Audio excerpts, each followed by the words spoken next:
Yes, this looks to be nearly everyone. Let us begin, shall we? Though I am usually the first to hold forth at such events, I think on this occasion that honor should fall to you. They would be more inclined to take the word of the Warrior of Darkness.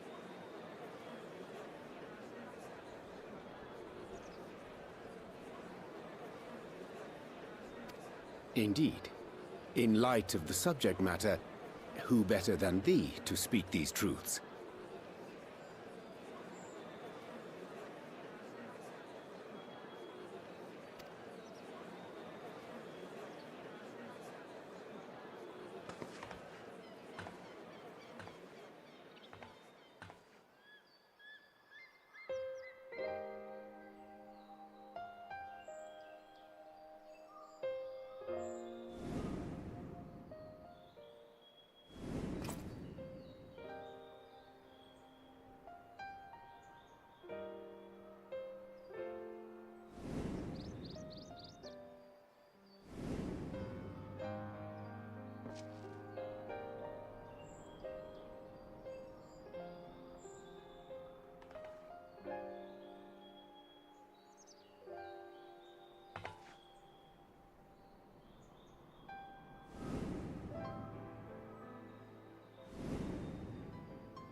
Wicked White?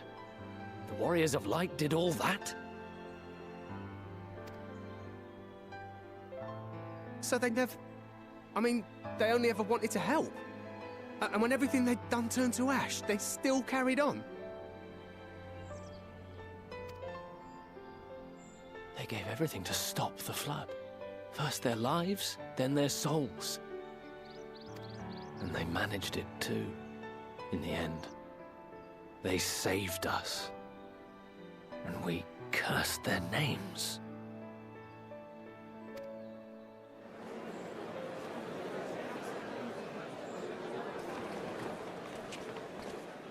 This should go a long way towards clearing the air.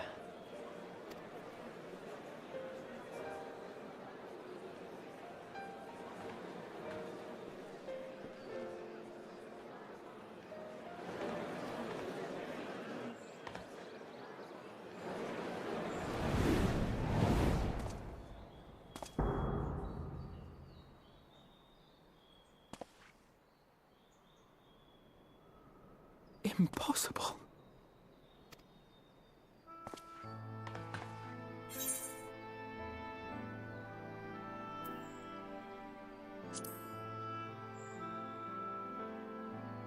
I definitely see something.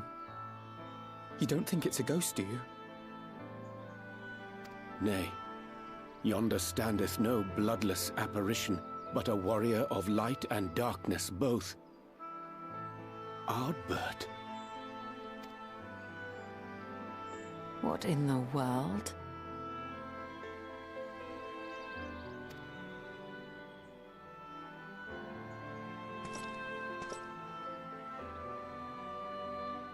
It's you!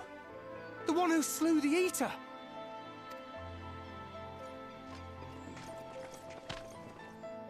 That it should be the Warrior of Darkness who brought the truth to light. You've saved me a fair bit of time.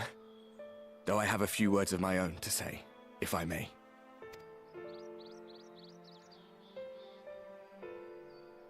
People of the Crystarium!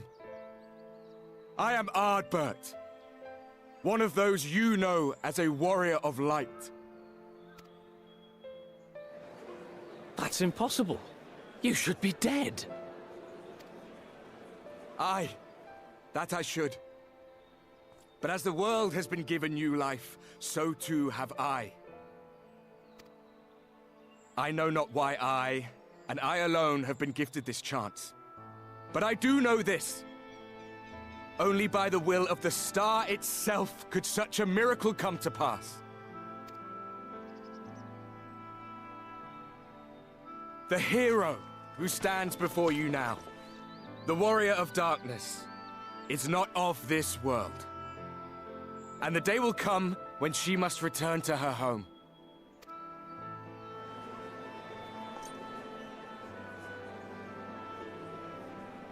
But this land is our home. And if it is to remain so, now and forevermore, it is we who must protect it. The time to rely on saviors from afar has passed. It is you who must rise. You who must become the new warriors of light. What? Us? Warriors of Light?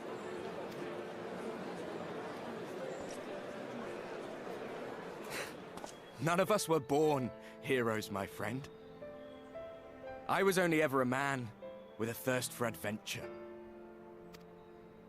But wherever my journeys took me, I was invariably confronted with the same choice. To lend what aid I could to those in need, or not. And I always chose the former. Any one of you could do the same. All you need is the will to help your fellow man, and the resolve to see it through.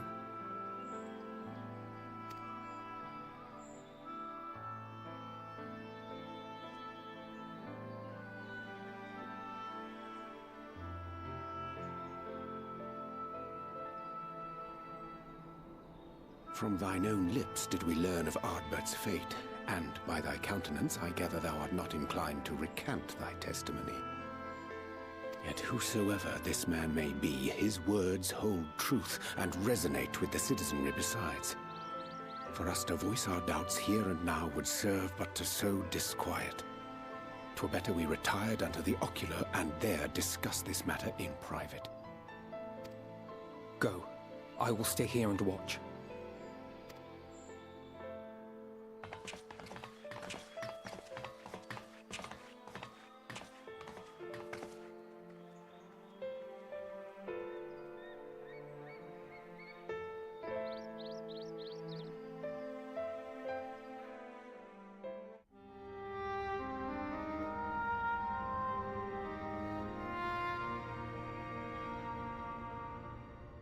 So, that is a warrior of light of the first. I've not had the pleasure of making his acquaintance, but as you all seem to be in agreement, I gather this is no simple case of mistaken identity.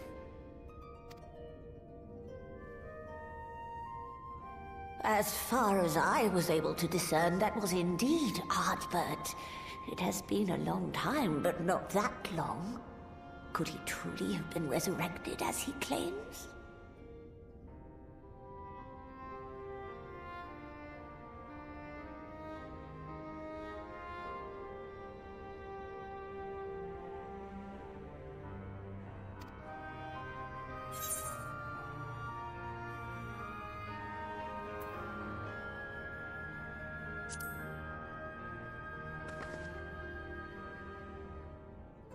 Ardbert did entrust his very soul unto thee.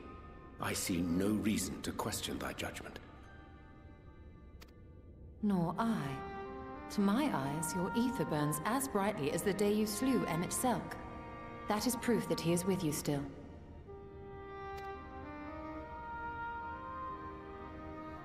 Yet that which standeth now before the people is far more than a passing imitation. I am reminded of the cardinal virtues, though a sin-eater he is not. Which leaveth but one plausible explanation. That he is an Ascian.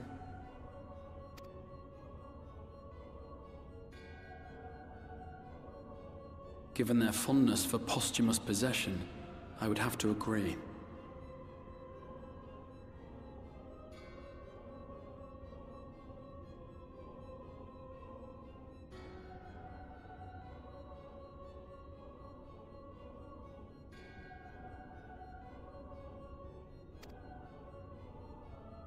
From what I understand, the Warriors of Light were laid to rest in Yulmore by those whom they had aided in life.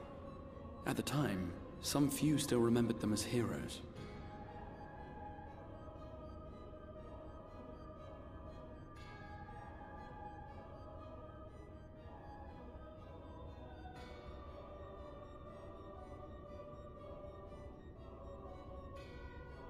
Needless to say, 4 of them were subsequently exhumed to serve as the virtues. And if one knew where to look, Ardbert too would not have been difficult to find.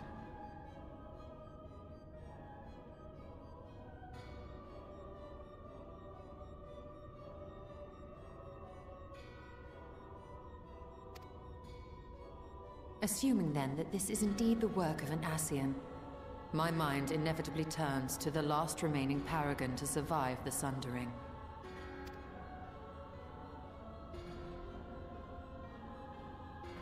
Elidibus.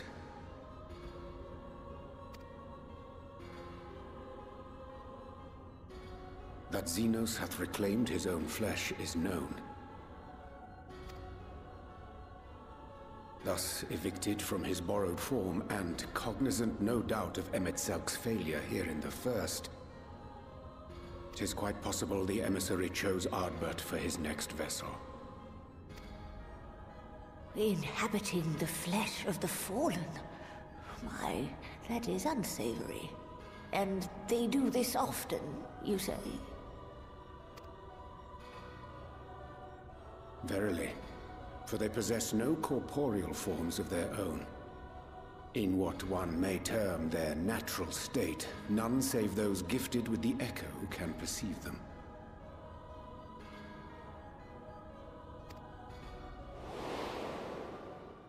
Indeed, when Elidibus intruded upon the waking sands, his presence did go unmarked by all save Minfilia and the Warrior of Light.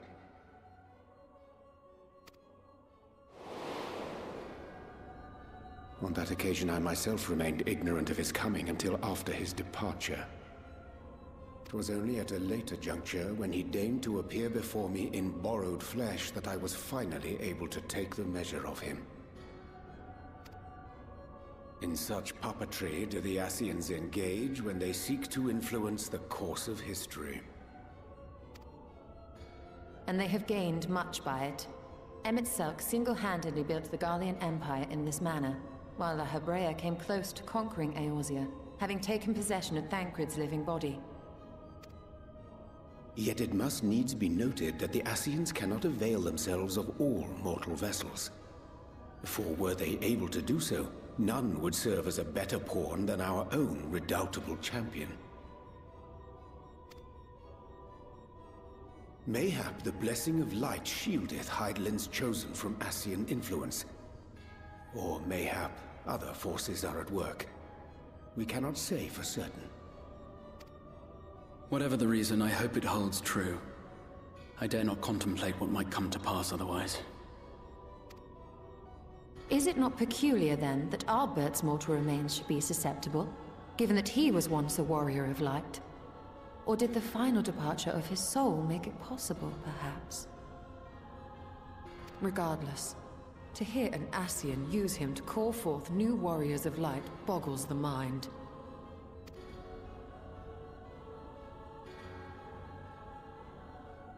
Elidibus hath ever been an enigma, his ostensible purpose being to preserve the balance between light and dark.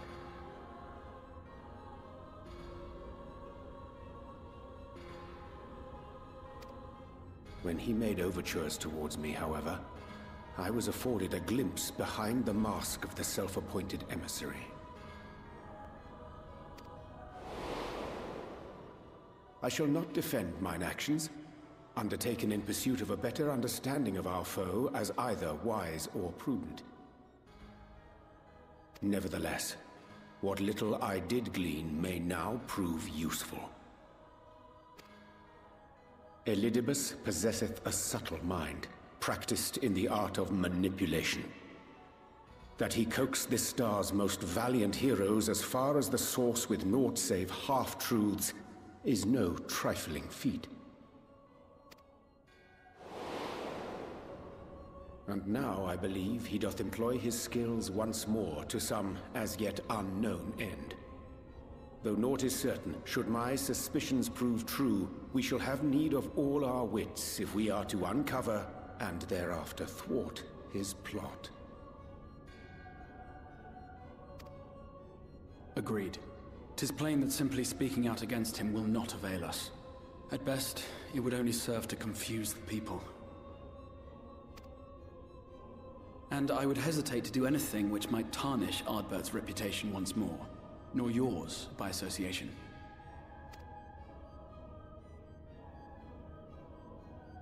That being the case, it may be wise to keep a covert eye on this Ardbert's movements, as we attempt to discern his purpose and how best to mitigate his influence.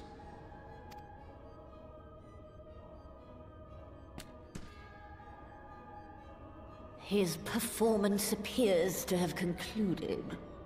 What now? Go back out and follow him?